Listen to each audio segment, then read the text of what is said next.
the heart of the bustling city, a series of gruesome murders shook the community. Each victim shared one eerie detail. A lifelike portrait of them would mysteriously appear in their homes just days before their untimely death.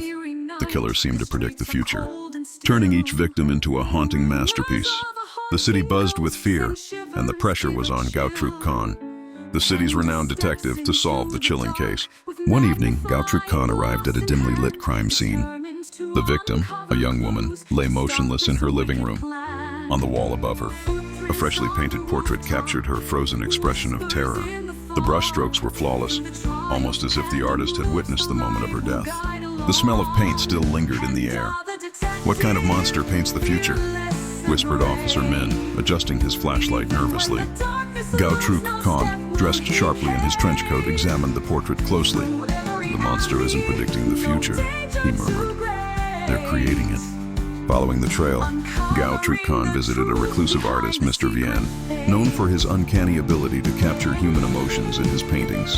His studio was chaotic, canvases leaned against the walls, and the smell of turpentine hung heavy in the air. "I didn't paint those!" Vian shouted, his hands trembling. "But someone is using my stolen supplies." Gautrek Khan's sharp eyes noticed a faint smudge of blue paint on Vian's sleeve. "Tell me, who else has access to your studio?" The next lead pointed to a delivery driver, Bao, who had been delivering suspicious packages to the victims.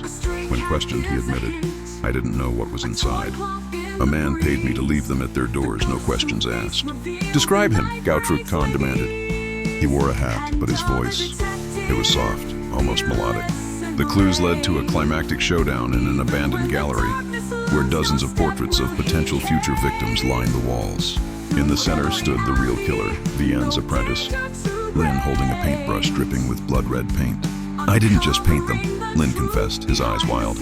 "I brought them to life and death." "Now, detective, was Lin working alone, or was someone else pulling the strings? Think carefully. The answer lies in the blue smudge, the melodic voice, and the mysterious packages. Who is the true mastermind?